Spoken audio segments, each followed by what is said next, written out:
sharing with you a research work that we have done that was actually released last year. It's actually in partnership with Ministry of MCCY, Ministry of Culture, Community and Youth, looking at in terms of corporate social sustainability.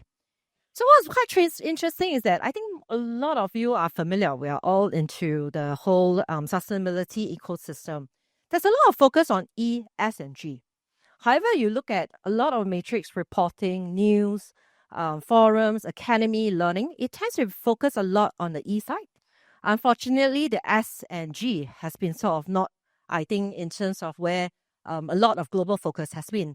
I think we see the move, or rather, I would say maybe the S side of things has been a wicked problem, right? When you talk about gender equality, diversity, child labor, has been there before we are all born. Has it basically weakened or actually improved? Depends on the state and region that you're looking at, all right? And that's where when we're looking at it for this particular project with MCCY, so they are also cognizant that there's too much focus on the E side. And they wanted to do and start spearheading from a social. And that's where they come in to spearhead the very first work. Of course, we released the result last year, but it took us 2 years to get to the landing point. Some of you have worked with government before.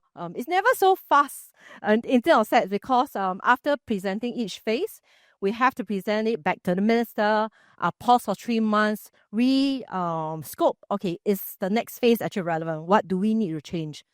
Especially with the geopolitical changes, we have to include and keep reiterate. So from last year to this year, things will have actually changed quite a lot. When new frameworks have been actually also been published from the social sustainability space. So to give you a bit of context. So this is the first work that spearheaded a lot of statutory boards and ministries taking forward. And also manpower policies that might have also changed as well. So just to keep that in mind.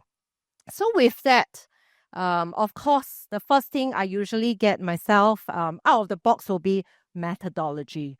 Usually people say, is it extensive enough? Did we interview enough people? How evidence-based it is? So when you work with government, you need at least a sample size of 1,000 people, all right? This is primarily for Singapore.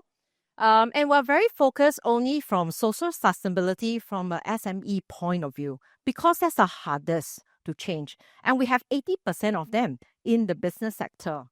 MNC by nature, because they are global companies, they tend to already have quite good policies in place when you talk about social sustainability.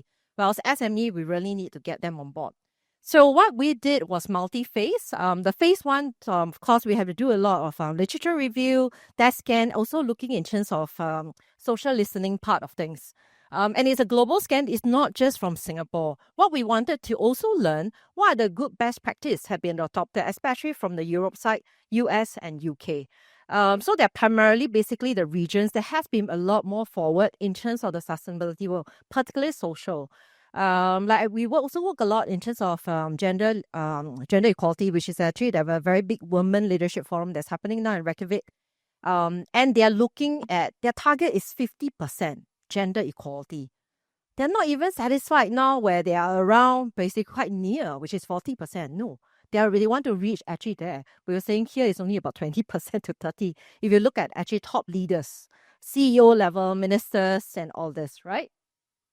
Hence, we also want to know what's happening on the ground in terms of social listening. And then, of course, we actually did additional interviews with key organizations. Those mainly they include basically big SME that we're talking to. It also include ministry, step boards, and also MNCs. They are very much focused in this social sustainability phase. We just want to know what they have been doing, how they get it adopted, and what are some of the challenges. So we can pull all this in, right? And then, of course, it can't just end with very much qualitative. It needs to go into measurement. And that's where you have the surveys that comes out. We interviewed basically 300 SME managerial level and also the 1,000 general population, right? So this gives you a quick feel. And in phase 2, we then also bring forward in terms of engagement. So we did a whole day split into 2 public engagement work with the SME.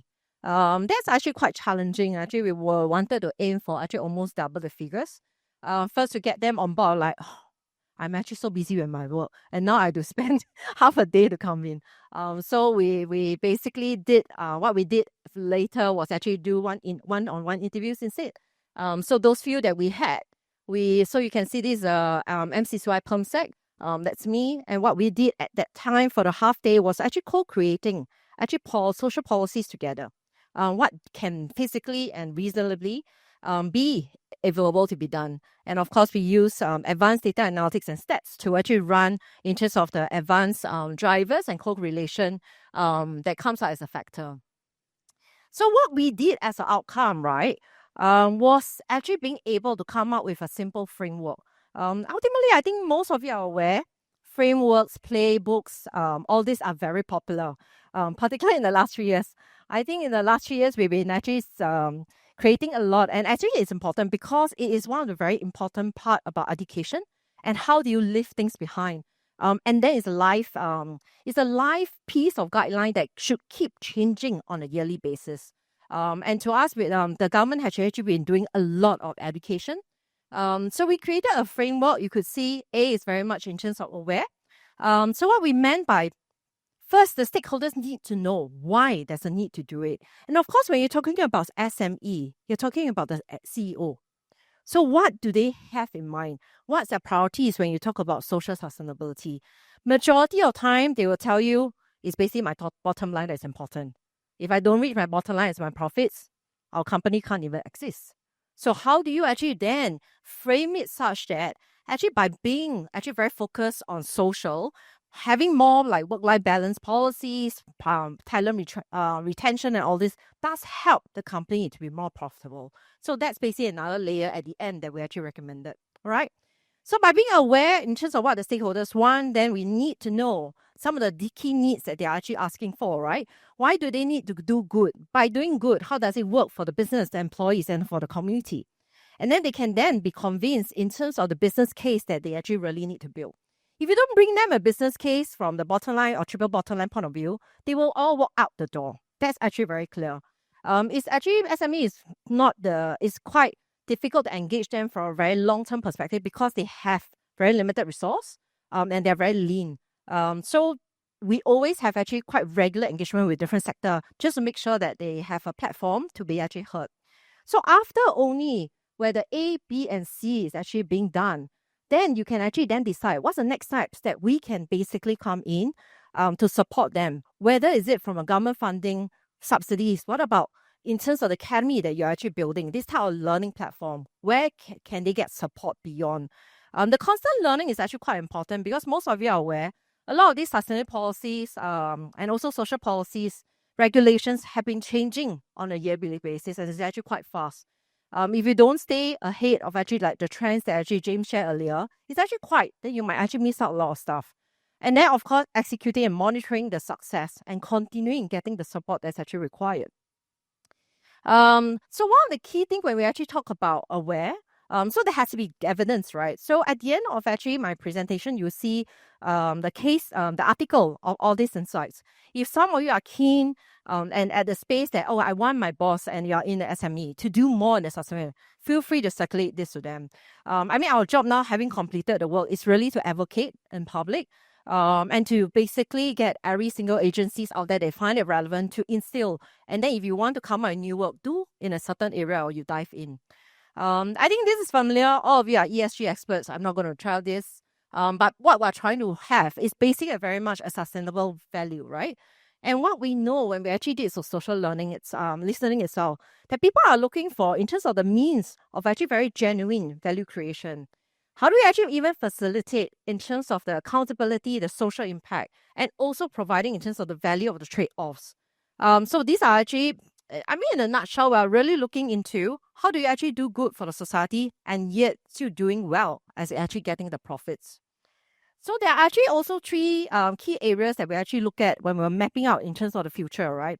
What are some of the key practices and the local efforts that's actually available?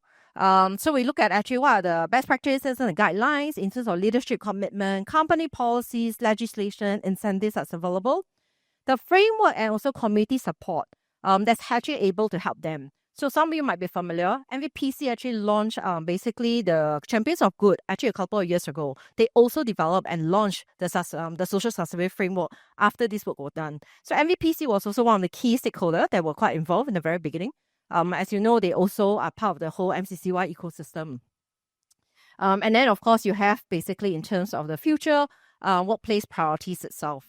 So with that, I think the workplace priorities, right, is actually quite interesting. A lot of it, when this comes out, when we actually interview basically the general public, they were actually looking a lot in terms of the mental health, the workplace, it's mental health, diversity, and also flexi working.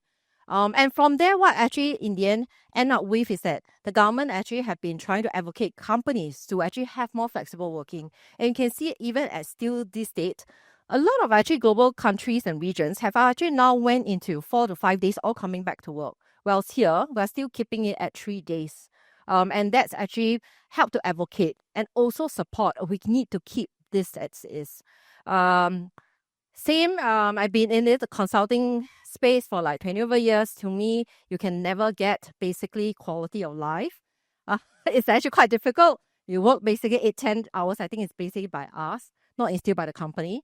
It's just a very Asian culture. But to me, it's like, how do you then meet in terms of your own flexi working? Be able to work that 8 hours anywhere. I think that's important. And then you can basically be flexible. If today you actually have something on, then you work, take more hours tomorrow. So that's key. All right. And then when we actually talk about balance, it's a lot in terms of them actually being able to create a more sustainable business environment. So you could see that majority of whether you're managers or the general public actually agree that these practices are very, very important, right? You talk about basically employee retention, long-term growth, and also attraction. And we all know the survival of the company, especially in SME, all depends on the talents that you have, right? You're a very lean team. Everybody needs to basically exceed in terms of what their expertise are and in terms of capability to do something. So that's actually key in terms of bringing them the profits that's actually required. And also in terms of consumers, also favor in terms of ethical actually companies are actually willing to be prepared to pay a premium for the sustainability itself. And this is not just unique to Singapore. So I'm also a sustainability, I also do regional work for actually other different types of sustainability itself. And when we actually scan from a global lens on all this, it came out as the biggest thing of why global and regional companies are willing to actually pivot and start investing in looking at in sustainability itself. It's all, you had to tell them there's a demand, right? And then they will actually take notice. So this has actually really helped them to think that, oh, I need to start thinking where I can come in. And then, of course, the key thing is then also the staff and the employees are actually valuing a lot of flexibility in terms of professional development when actually really considering from a social sustainability practices point of view. And they're actually looking at actually over 50% are really considering in terms of them valuing in terms of flexible work hours and also locations. Okay, so this scenario is of course for last year, where it's very much still an employee market. If I were to conduct this study this year, it would be very different. Because what has happened in this last 1 year is the increase and adoption of AI, which has affected a lot of fresh graduates getting their jobs. So in reality, it might be a bit different when you look at this part, right? And in terms from a convenience perspective, and once you have that, right, the balance, the key thing now is to really understand in terms of the needs itself. So when we're actually looking at future proving in terms of the business, right? So you actually see the scores. So what we basically did here is giving you the M basically is the managers, whereas the managers of the SME. Okay. Because I was laughing because they have brought out the wrong timing. I was quite stressed. No. So yes, I have more time. Okay. The managers, general population is basically the public, right? You could see that there's actually a very, of course, different in terms of employee retention, attraction as well. They look for different things, except for this part. It's actually quite clear. The attraction part remains actually important. And also, further, if we look at it, they're also looking at supporting brands that are actually very much in terms of supporting the practice and their personal values. I think most of us have read enough because we are all in the level where you might have been managing people. You will know that millennials, Gen Z value very different things. That's why we feel that the next generation, in terms of sustainability, will definitely improve because that's what they care about most, right?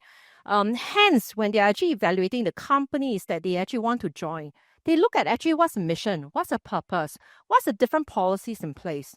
And I think most of you might also be involved in recruitment. The first thing that they ask, can you share with me some of the social sustainability policies or policy in general, right? And also, are you hybrid working? So these never come up basically 5 years ago, but these are actually quite prevalent now. And also in terms of the long-term benefits, you could see that they are actually aware that there is long-term growth. But the key thing is what's the barrier generating from there. So what we actually also look into is that by having, in terms of sustainable practice, it actually allows SME to be able to be engaged through open tender. When it's written the open tender by actually big corporations, that they will only engage vendors who actually have basically sustainable practices or also certifications like B Corp, right? Which is actually very popular in global, and also they have actually started in this market as well. So from there, they know that by having all this actually helps on business. Like I mentioned in the very beginning, you need to talk to them from bottom line, but then build out a story, how social sustainability from a narrative can help them. All right. And convincing them again with data is the best. So of course, when we ended the presentation, we bring in quite a number of the 50 over SMEs itself to 100 to actually be presenting the results. And they particularly like anything that's actually with data, right? Then they can convince, okay, their investors, their board, this is what we need to do. So what you actually see here a lot in terms of the realization from a sustainability goals really depends in terms of the dedication from the company leadership. And also in terms of industry sectors and also in terms of government bodies. It's not just, okay, as an SME, I want my company to be very sustainable from the very beginning, from a social, from an ESG point of view. But in reality, is there schemes, is there support in the ecosystems that can help me? Because especially when you first start up, it is actually a very high cost, right? The first thing you need to prove, especially if you actually have investors, impact investing type of or venture capitalists, you need to show them in 3 years what is the profit you can bring in. So naturally, they would be very smart in terms of the bottom line. But if there are schemes and subsidies in place that can actually support them from talent recruitment, from technology investment, that actually becomes very well. And also policies in place. So like government have been actually allocating like 2 days of voluntary leave. It's actually part of this scheme. They have also pumped in quite a number of social sustainability and sustainability grants for companies who want to move that route. But unfortunately, what's happening to these grants is just a one-time grant. So there is no support for future going. They expect you to be sustainable. So that actually came out as a discussion. So I was presenting a message. But there has to be some support. You can't expect them 1 year and that's it. Then you will have actually a drop in terms of adoption. So they are discussing in terms of the impact on a very much ongoing basis. And then once they're convinced, okay, this is something that they need to do, then they move, okay, then what do I do as a company? What can I do? The process, who can I learn from? And it's not easy, right? So you will start seeing them coming to a lot of these forums, and also the different forums for that's actually happening in Singapore. They tend to like mentorship. Because they need someone, they are not experts, right, in terms of whether it's social sustainability or any part of the sustainability. But if you have mentorship to move them throughout the maybe 6 months now, setting out or the whole year, that they can bounce off idea with in terms of role modeling, that's actually really important. So of course, I've talked a lot in terms of the grants, they need senior buy-in, but the training in terms of, and also embedding the ESG culture. And this is where mentoring actually comes in a lot. Where you have very much as a long-term ecosystem, which you will see some of the some platforms have actually started to build that in itself as part of their whole continuation of education and capability building. So, and from a deciding part, it's never rosy. There is always going to be a lot in terms of challenges. So some of the key thing is, of course, lack of support First, weather mindset. And even if you are CEO, depend on how your makeup of your SME, right? If you have a board members, then you have to convince the 6 to 10 board members. Why do we need to do this? So main thing is how committed they are. And of course, if you have changed in terms of leadership, then that's another thing that you need to read. And also, if they continue this journey and they're not reaping in terms of returns that are going into like a triple bottom line, then they'll start questioning, hey, how can I be convinced? The lack of clarity, the outcome, they might pivot that direction again. And then, of course, in terms of the value of that part. So constant reminder narrative shouldn't change from the very beginning, and that's actually quite key. And also trade-offs. So there's very high operational costs when you actually really want to be a very much social sustainability company and putting welfare first and all this. So how do you justify and actually have trade-offs? What can be given out? I think that's realistic. So certain companies, SME that I know, which are actually more newer in terms of setup, they might have actually given out very much traditional rental and then go into co-sharing, which actually saves a lot. So by basic saving that, they could actually have better well-being, meet out the team maybe once or twice a week outside. You can actually have more social networking actually and team bonding. So that's actually quite interesting when we talk to some of the youth actually startups that we actually talk about. Yeah, they are actually very much focusing in terms of that area. And of course, and what we did was actually by forming in terms of one whole house, right? So I see this as a building block. First, you need to do this part first. Listen to the voices of your employees and your stakeholders. Once you actually get them to be aware, they know that they actually need to be actually doing this, which is a B. Then you moved on into the C part, which actually then go into the needs, and then decide what is the process, what's the steps you need to take, and then execute and measure. You must definitely be able to showcase the success they can bring on a 6 monthly to 1 year basis. Because if constant reminders is not given to them how it has actually helped the business, you will get lost of directions again. Then it's a circular effect. Then you'll fall down to basically here, right? So it's actually quite important from that particular point of view. And reach out to a lot of different type of SMEs that are actually very successful in this area. Understand from them how they adopted. There's also a lot of government bodies or government-linked bodies that are actually helping and collaborating with business to help them improve their ESG, SBF, MVPC, Enterprise Singapore, ADB. So all this actually come in play of actually the support that's actually required in the SME ecosystem. All right. So again, there's further iterations of basically the A to E part. So by steering companies toward a very much a sustainable, inclusive, equitable expansion into very much a social outcome that we're actually looking for. So I focus, I'm a behavioral policy consultant, and I focus a lot on social impact. Unfortunately, it's a case that is a wicked problem for very long, not just in Singapore, it's basically in the region. So mini steps and baby steps. It's better we start today rather than not do anything. You will actually get worse in the next generation. All right. So feel free to connect with me. This is where the articles is.